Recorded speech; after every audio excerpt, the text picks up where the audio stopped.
Well, thank you, Cody. And again, very happy to be part of the Digital Marketing League and to be here talking. I definitely got started pretty young in the digital marketing world, and so I'm 30. I'm 30 now, but I got started. Yeah, I got started in high school with a lot of this, working for a company called Orange Soda, and eventually worked at SEO.com, and then went out on my own. I've owned a link building agency that I eventually sold after a few years. Was part of another link building agent. Well, I'm still part of another link building agency, and just yeah, my experience kind of goes in a lot of different directions. But right now, I'm focused on Leadgenix, which is a locally focused agency, digital marketing agency that kind of focuses on the customer journey as a whole. So it's end to end type of marketing, instead of just being focused on an exclusive area. So you can go to the next slide, Cody. And so a little bit more on that. I'm going to throw in my shameless plug here. My current focus is Leadgenix, and we do focus on that more integrated marketing type of approach. So that covers everything from organic, SEO, organic social, to paid ads and development, the email marketing part of it, analytics, reviews, setting up CRMs, the full thing, because there's a lot of locally focused companies that obviously they need all of these solutions to really have each part of that buyer's journey or that customer journey accounted for. And so we're really trying to be that instant marketing department. So getting started on this next slide, Cody. So when I look at a well-rounded marketing campaign, local or not, you need a solution for each stage of that customer journey. And so naturally, SEO is going to be one of those stages, and link building is going to be a big component of that. And so, in my experience of running SEO campaigns and link building campaigns, I would definitely say that within a locally focused campaign, which is more specifically what we're trying to tailor this presentation around, 25 to 40% of that SEO campaign, the efforts, the budget, really should be taken using link building. And so in this presentation, when I'm talking about, how the importance of link building plays into a locally focused campaign, I really want to speak to those that might be running, a locally focused campaign, or whether you're an agency or an in-house. But when I look at this, and we look at the big picture of your overall marketing campaign budget, if that's like most businesses, 8 to 10% of your gross revenue, and you're doing $1 million a year, then about $7,000 a month needs to be going to your marketing efforts. And if SEO is hypothetically 20% of that budget, then that means you have a $1,400 locally focused campaign, which is a healthy budget and an appropriate budget, in my opinion. There's plenty of lower budget options out there, but I won't go into detail on what I think about that. But if if you have a $1,400 per month SEO budget, $350 to $600 of that would typically go to link building, in my opinion. And when you look at that, that's about 4 to 6 links per month for, again, a locally focused campaign. That's pretty normal. That's going to be able to get you enough targeted links over the course of, 6 to 12 months that you're going to really see those results. For a locally focused campaign, well, most of them anyways, that's probably pretty appropriate. So moving on to that next slide of, what does the industry think, are backlinks essential? And I won't spend too much time on this, but, link building, while it is certainly, in some ways, I feel like it's universally accepted as being critically important. It's one of the more opinionated topics, aside from politics and religion, in my opinion. I think link building is probably one of those topics that everyone has their different experience with. and that's certainly great. But sometimes you can get some conflicting opinions and information when you start trying to learn and research these things. But while Google has gotten smarter, links are just as important as ever, and they've ever been. I mean, I include a few of these quotes from 3 notable publications. Ahrefs being a major one, obviously Search Engine Journal is a popular one, as well as Bright Local, and all of them very much continue to understand that link building has always been important. It's important now, and it's going to be important in the future. And so making it part of any SEO campaign, but certainly a local campaign, is going to yield results if done right. So next slide. Now, since my talk is about how links relate to a local campaign, there's definitely some clear difference between link building at the national level and the local level. National campaigns, generally speaking, need a higher authority of links and more of them overall. Local campaigns, since the companies that you are trying to compete against traditionally don't have quite as many links, so you don't need quite as many of them. But and something that's fairly beneficial for a local campaign that maybe isn't as necessary at the national level is making sure that there is some local relevance to those links. Not all of them have to be locally focused and relevant. I would probably recommend not spending all your time on building locally focused campaigns for your local campaign, just because you can start to run out of opportunities and ignore other really good opportunities. But it's certainly a good idea. And so national campaigns, like I said, need those higher authority links and more of them. And there are always outliers, as some local markets are, extremely difficult. But I think most would agree that the most competitive local campaign isn't anywhere as competitive as the most competitive national campaign. So, for a local campaign, there's a greater need for those locally relevant links and to be more targeted. But for the sake of clarity here, I'm not saying that all links for a local campaign need to be locally relevant, but it's a good idea. And I'm not saying that relevance isn't really important with a national campaign either. But this is just a broad differentiator between what should be emphasized for a local campaign and a local one. Next slide. So, but overall, when you're developing a link building campaign for a local business or national one, for that matter, you need to base it on what Google already considers to be an eligible link profile. You need to know what Google is looking for and ranking already, so that you can start to develop a plan based on it. And so, what better way to do that than to let Google give you those answers and develop your own answer to the quality and quantity argument. And the best way to do that is to base it on your competitors that are already leading in your space. So, to do this easily, find your trophy keyword, or at least a few of them, and gather the domains that organically rank.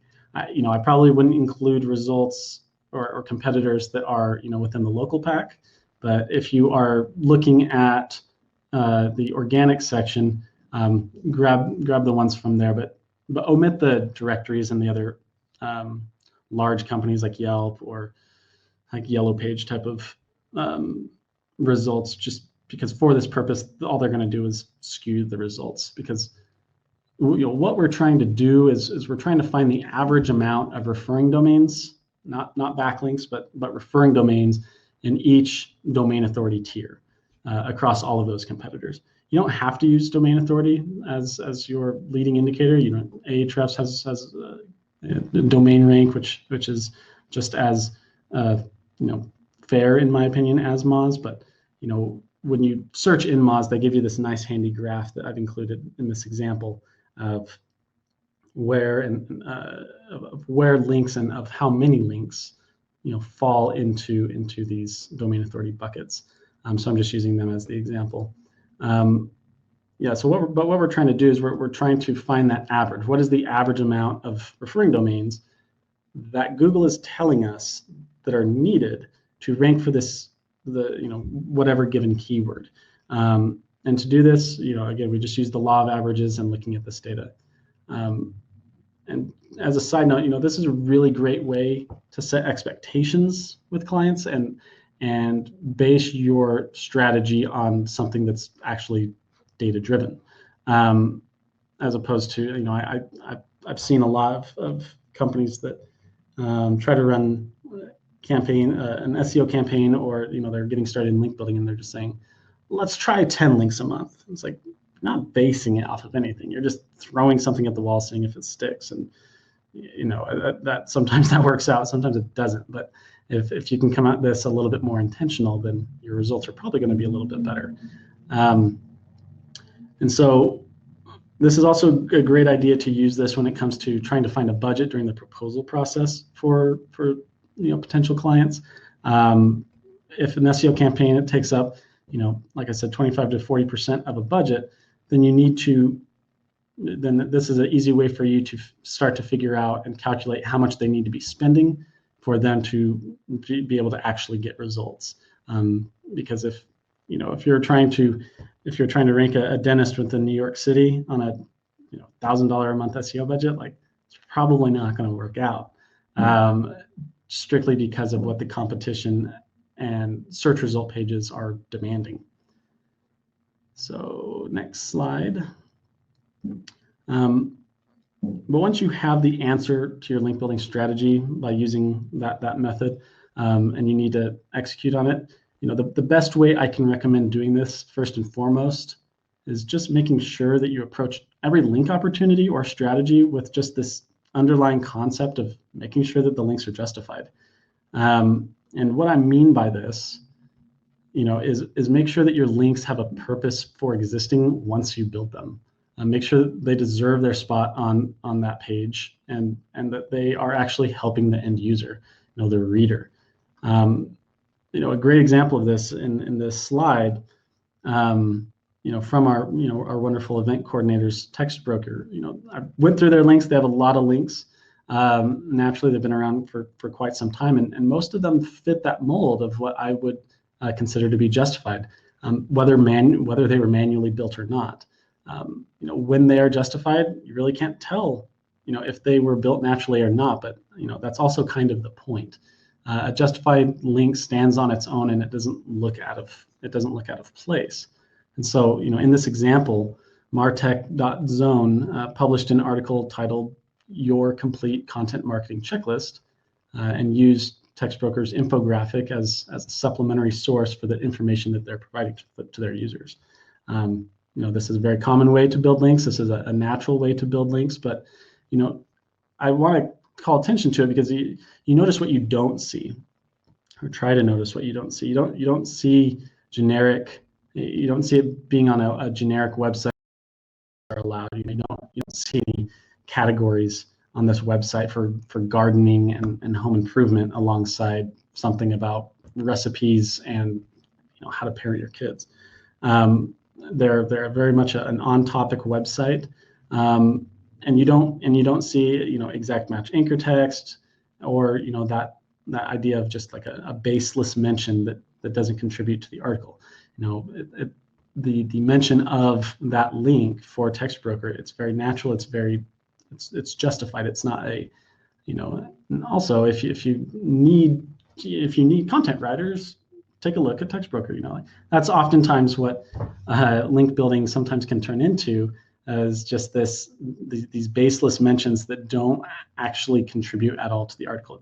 It's a random recommendation, and it just makes you wonder, why is it even here? It doesn't, the topic's about content writing, sure, but we're not talking about trying to find a content writer necessarily. And so that's just what you don't want to do, but this is a great example of what you do want to do.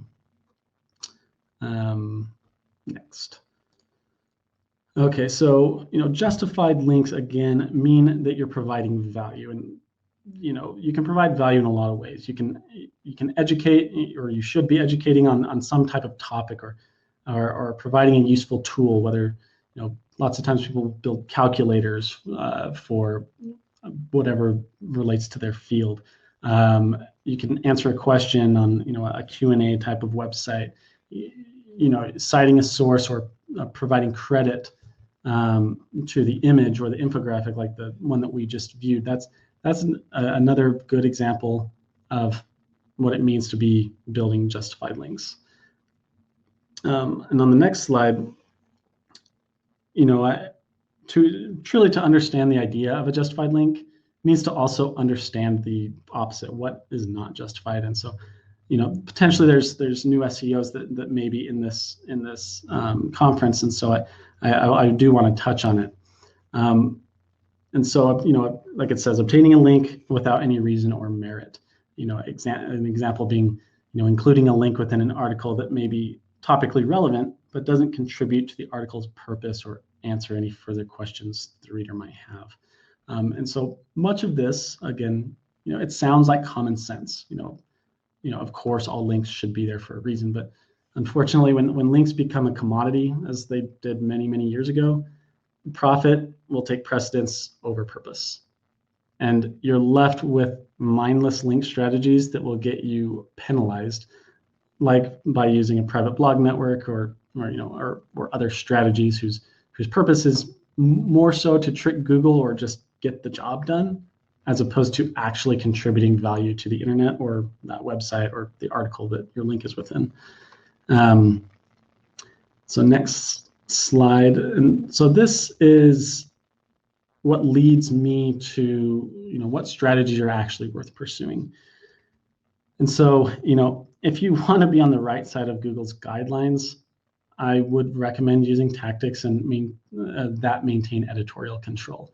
So editorial control meaning something where the webmaster, again, the editor, is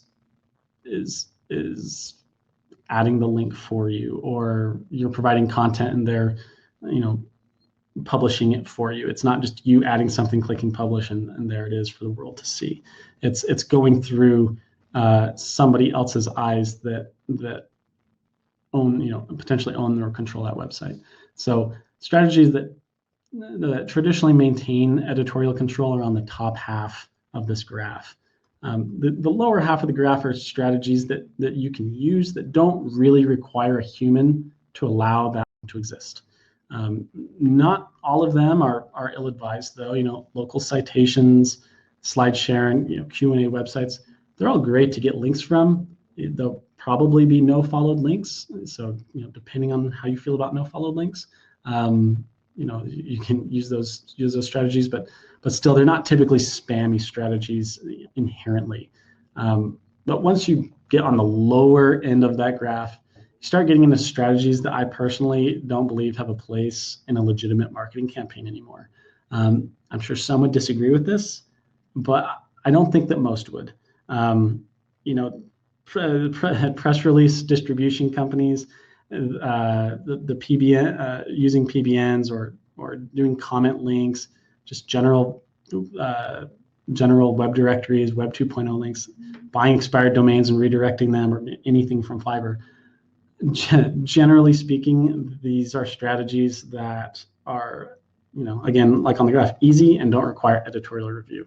And so much so that, either Google has outright come out against them, or Google has gotten so good at figuring out how to combat these that even if you do use them, they may not provide anything for you. And if they do, maybe it's temporary.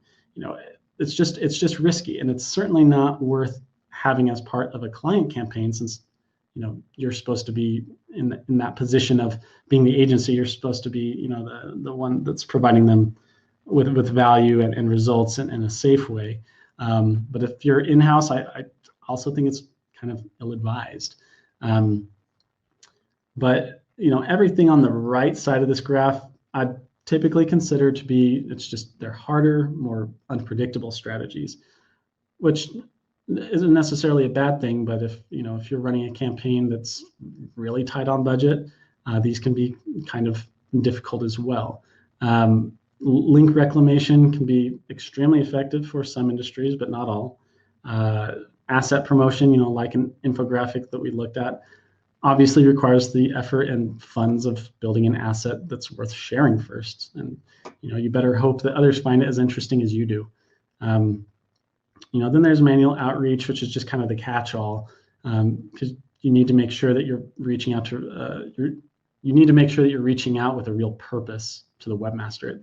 It's not like webmasters are just itching to take time out of their day to add links to their sites. So your intent better be creative and meaningful. And so sometimes that can be just time consuming and difficult to try and figure out, and certainly very difficult to scale. Looking at that top left section, the scholarships can be pretty useful, but obviously you need to have funds to back it up, so that can get kind of expensive. Industry directories are typically paid at this point for any type of helpful listing, but they're great sources for links and leads alike.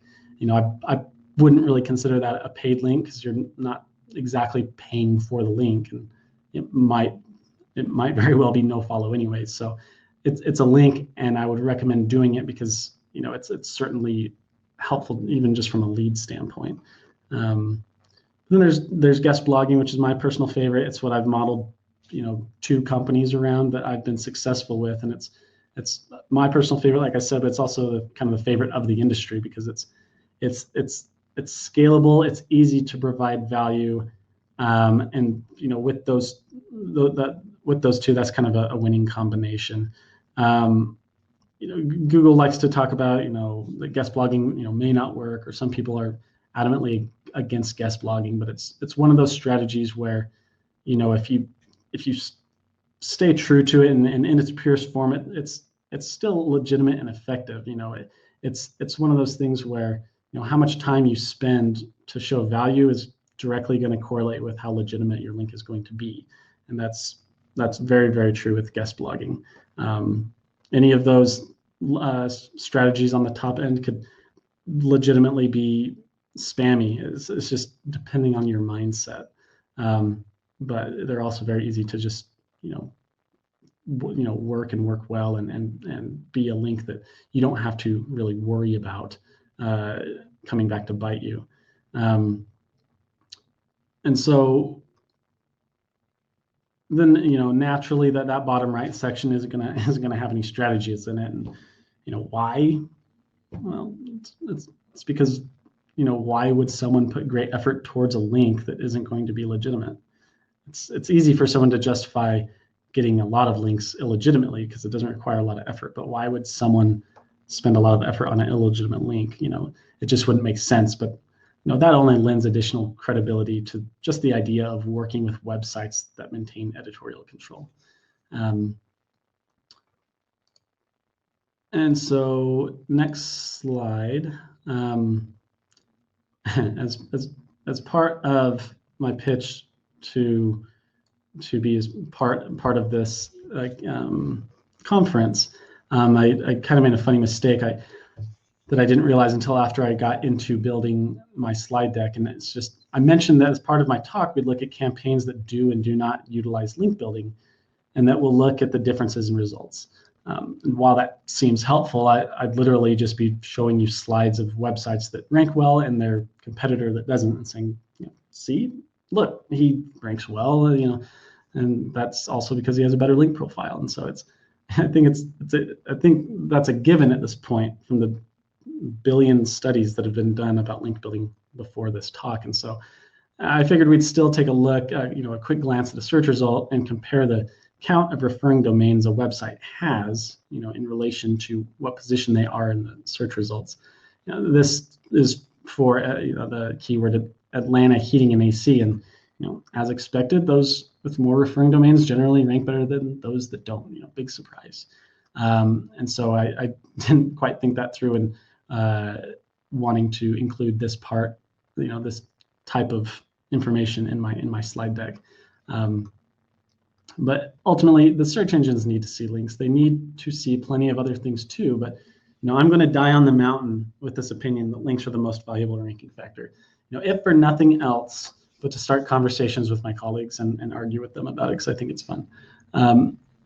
but obviously for real, you can't rank with junk content either. Links aren't going to get you there, and there's no silver bullet when it comes to the search engines. And so we can certainly accept that link building is very much a top ranking factor and that you need it, but it should be, there's things that you need to be doing before that. You certainly need to make sure that your website is nicely optimized, that it's fast, it's mobile friendly, all that stuff. But naturally, a lot of that stuff can be done the first couple months of a campaign, and it's not something you need to do every month, but link building is. And so definitely get that stuff done before you start a link building campaign. And please make sure that your link building campaigns are actually based on data that you see within Google's search result page. Don't just freely go about and try to throw links at your website and see what sticks. It's a little bit of a waste of time.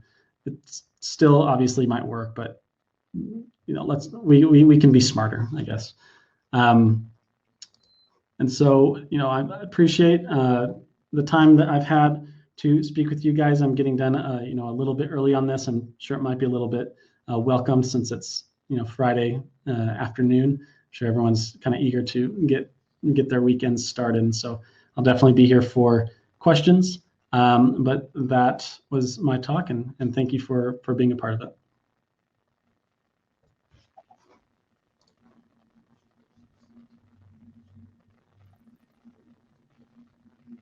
Thank you for taking the time, Kevin, to prepare the slide deck and share this information. Obviously, with links and content, like you said, that's an age-old argument that you can see a new blog post on it every day. But I think we have a good balance, right? Because Textbroker is a content company. We've had multiple presentations on links, excuse me. So at the end of the day, they're definitely both very important. And yeah, I think we will open this up now to the Q&A session. Go ahead and ask questions. I know a lot of questions have already been asked about links, but if you have any remaining questions, please ask while we have Kevin here. Like I said, he's been doing this for a while.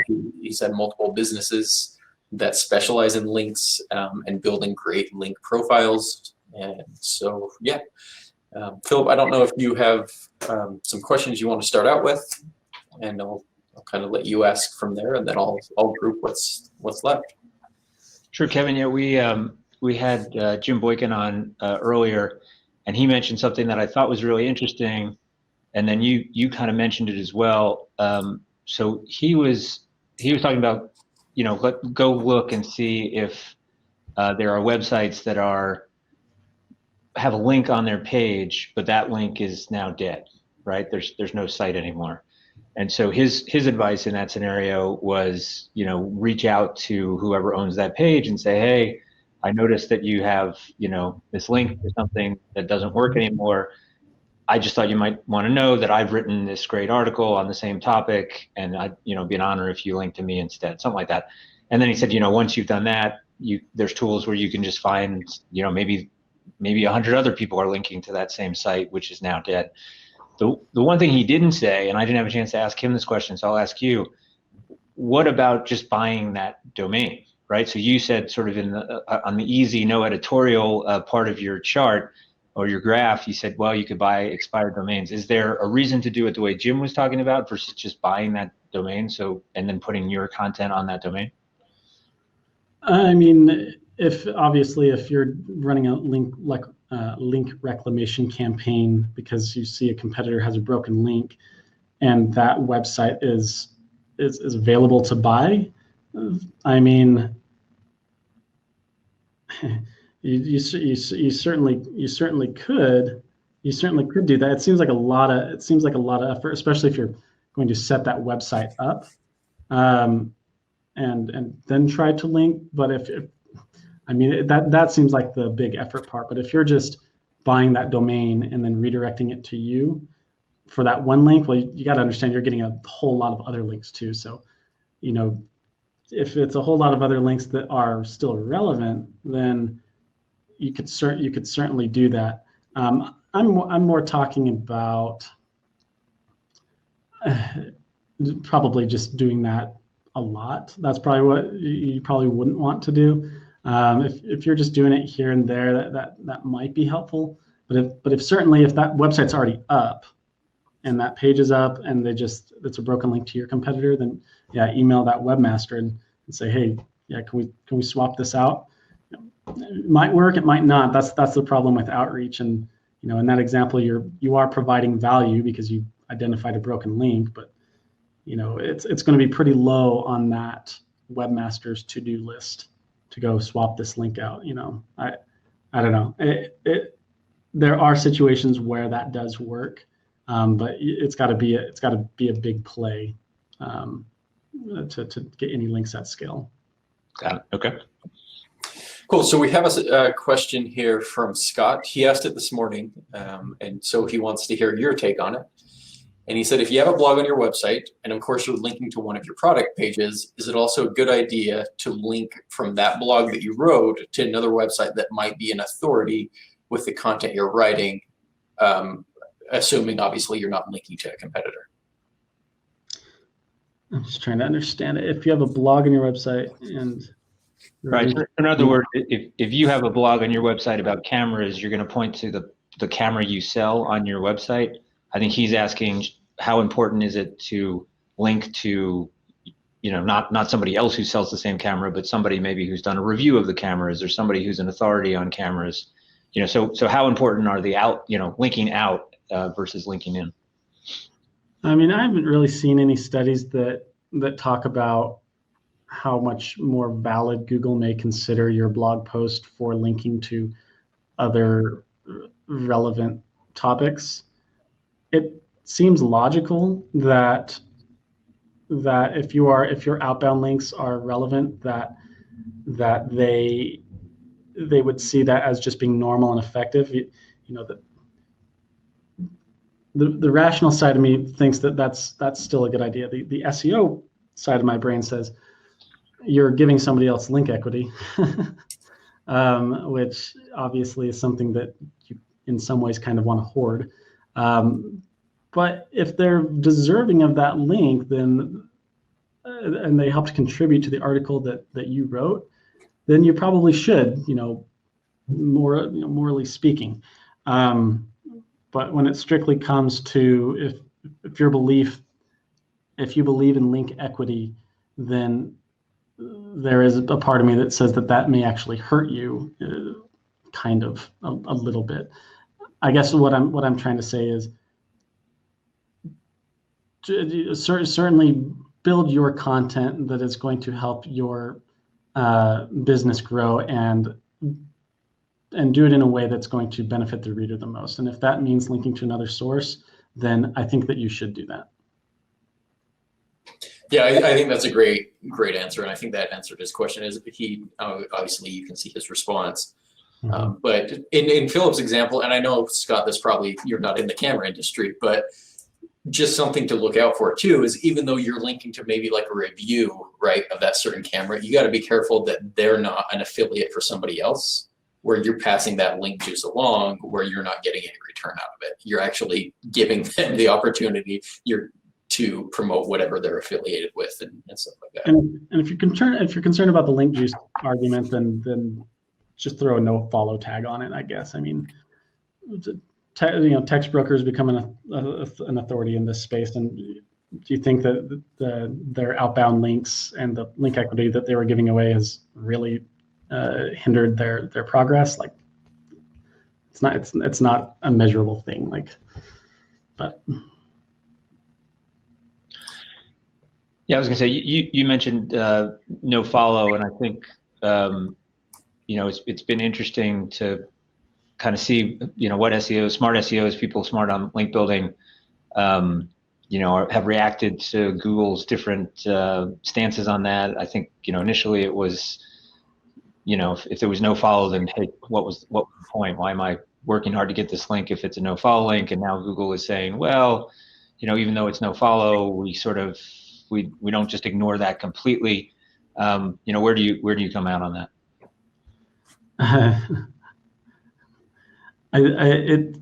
In my opinion, it starts to look so granular that you start driving yourself insane when it comes to link building, because there's not a definitive answer on whether or not no follow is actually helpful or it's not, or contributes to a balanced link profile, or whether that matters or not. It's just like it's get links that help the user, and the rest will follow.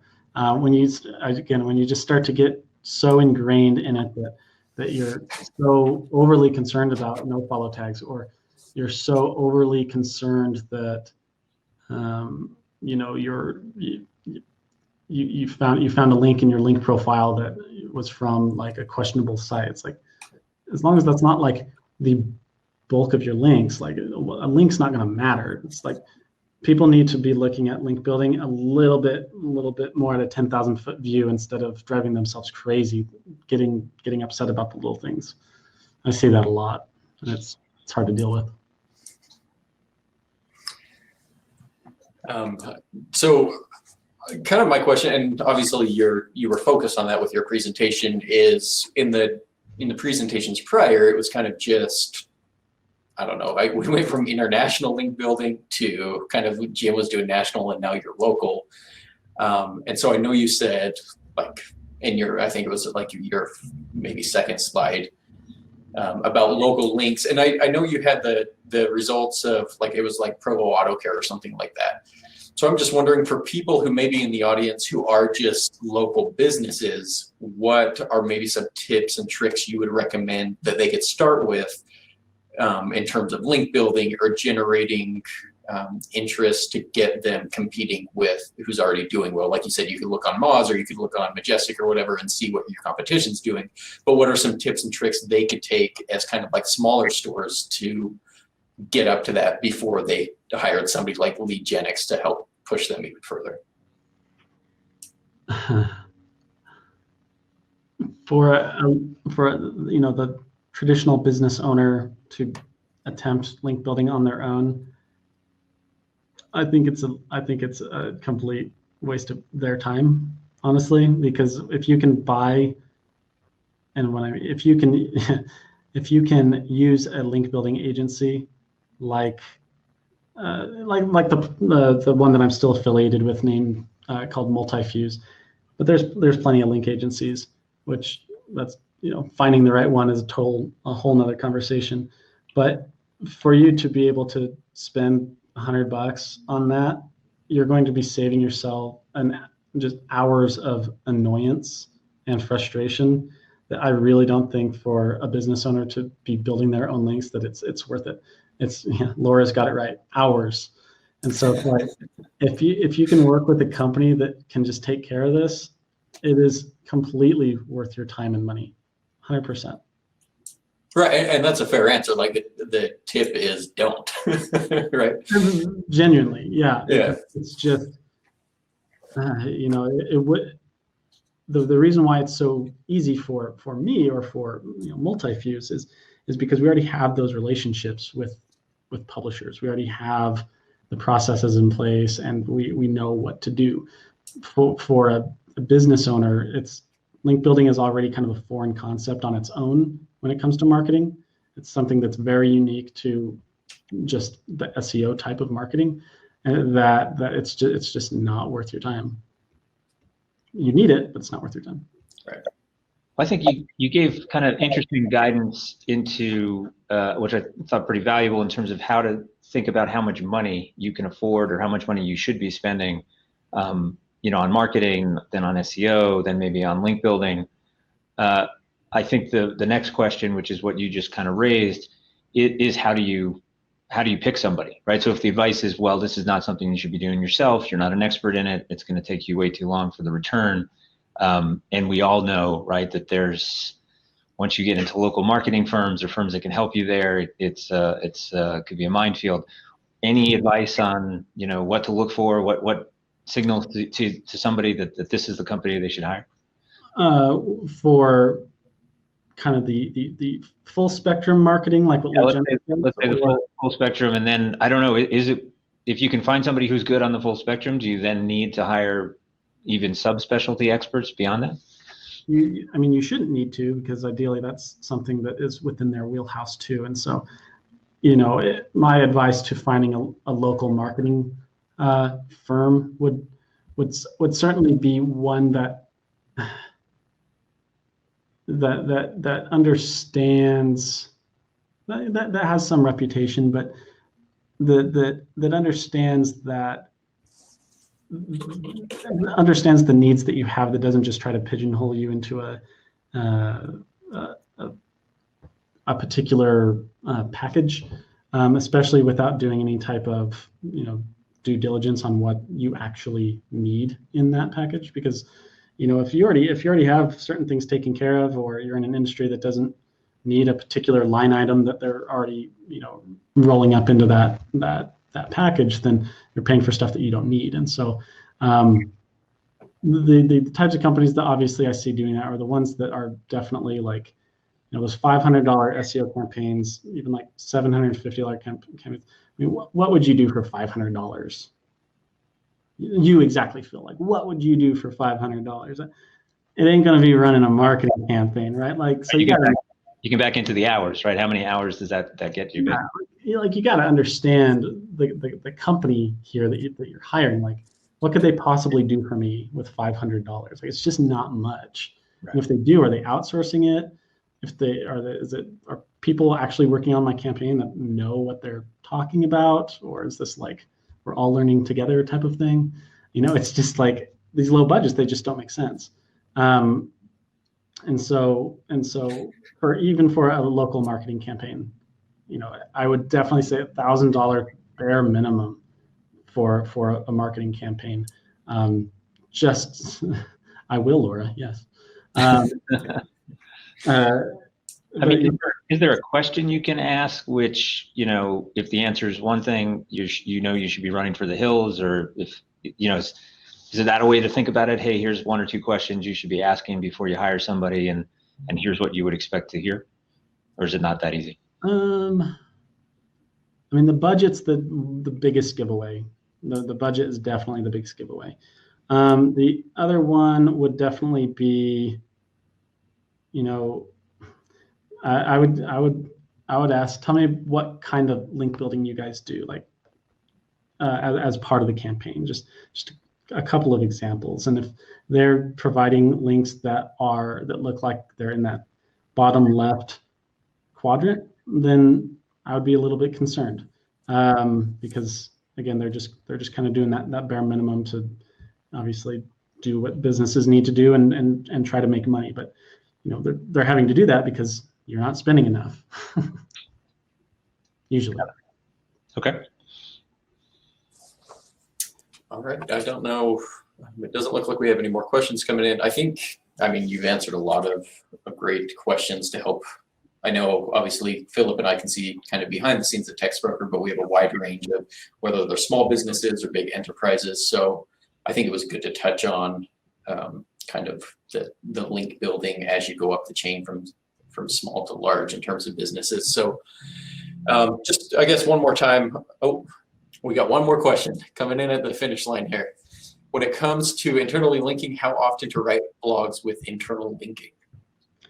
So internally linking is definitely, it's kind of while it relates to links, it's a different spectrum. It's not link building. It's just internal linking, and it's very important, but you're not exactly building your link equity by just internally linking. You build your link equity and your authority by getting links from other websites that pass that link equity to yours. But when it comes to internally linking, how often to write blogs with internal linking, it's one of those things where part of me would just say it's all relative to your competition. If your competition is pumping out an article a day of good content, then that kind of should be your answer. If you're in an industry that, like, I don't even know, if you're in an industry that blogging really isn't a thing, I probably wouldn't worry about it that much, or maybe do it a little bit just to try something new that your competitors aren't doing, but certainly doesn't need to have a huge emphasis. But with all strategies, I would definitely say, choose how you are prioritizing your efforts based upon what Google is already ranking, and let that be your guide. Whether it's link building or blogging or the amount of pages on your website or the amount of content on your website, let those who are ranking be your guide and try to do it a little bit better. I actually think that is the a great piece of advice to end the day on. Yeah, no, I echo that. Because we get that question too, is like how much content should I write? How long should it be? And the answer is totally dependent on your competition.